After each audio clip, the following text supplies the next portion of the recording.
السلام علیکم، کیسے ہیں آپ سب؟ آئی ہوپ کہ آپ سب ٹھیک ہوں گے۔ آج میں آپ کے ساتھ حضرت علی شیر خدا رضی اللہ عنہ کے ایک واقعہ شیئر کروں گی۔ تو چلیے ویڈیو کو سٹارٹ کرتے ہیں۔ اسلام میں ہر شخص کو اجازت ہے نکاح کرنے کی۔ اگر حقوق ادا کر سکتے ہیں تو پوری کائنات کو اجازت ہے دوسرا نکاح کرنے کی۔ اگر حق دے سکتا ہے تو اجازت ہے۔ مولا علی شیر خدا نے بھی ارادہ فرمایا سیدہ فاطمہ رضی اللہ عنہ کی موجودگی میں کہ میں دوسرا نکاح کر لوں، تو سیدہ فاطمہ رضی اللہ عنہ کے دل کو تکلیف ہوئی، تو حضرت فاطمہ رضی اللہ عنہ نبی پاک صلی اللہ علیہ وآلہ وسلم کی بارگاہ اقدس میں حاضر ہوئیں۔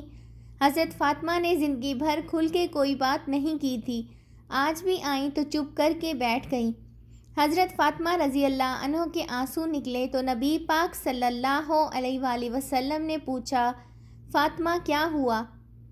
حضور کچھ بھی نہیں ہے، سب کو جائز ہے تو علی کو بھی تو جائز ہے، نکاح کرنا چاہ رہے ہیں۔ حضور صلی اللہ علیہ وآلہ وسلم نے خطبہ دے دیا، مسجد میں لوگ جمع کر لیے۔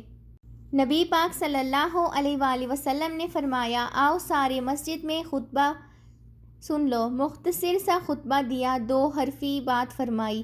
نبی پاک صلی اللہ علیہ وآلہ وسلم نے فرمایا، فاطمہ میرے جگر کا ٹکڑا ہے، جس نے اسے راضی کیا اس نے مجھے راضی کیا، جس نے انہیں ناراض کیا اس نے مجھے ناراض کیا۔ اس وقت حضرت مولا علی رضی اللہ عنہ فرماتے ہیں باقی سب ایک دوسرے کا منہ دیکھ رہے تھے کہ اس وقت اس خطبے کی کیا ضرورت تھی، لیکن میں سمجھ گیا۔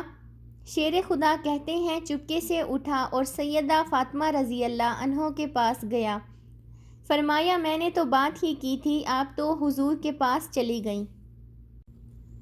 اتنی دیر میں حضور پاک صلی اللہ علیہ وآلہ وسلم بھی آ گئے، تو حضور صلی اللہ علیہ وآلہ وسلم نے فرمایا، علی سن، سب کے لیے دوسرا نکاح جائز ہے، پر جب تک میری بیٹی فاطمہ ہے تیرے لیے جائز نہیں، تو نہیں کر سکتا۔ سبحان اللہ۔ آئی ہوپ کہ آپ کو آج کی میری یہ ویڈیو اچھی لگی ہوگی، تو چینل کو سبسکرائب کرنا بالکل بھی مت بھولیے گا تاکہ مزید نئی آنے والی ویڈیوز کا نوٹیفیکیشن آپ کو ملتا رہے۔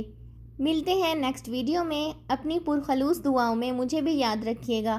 اللہ حافظ۔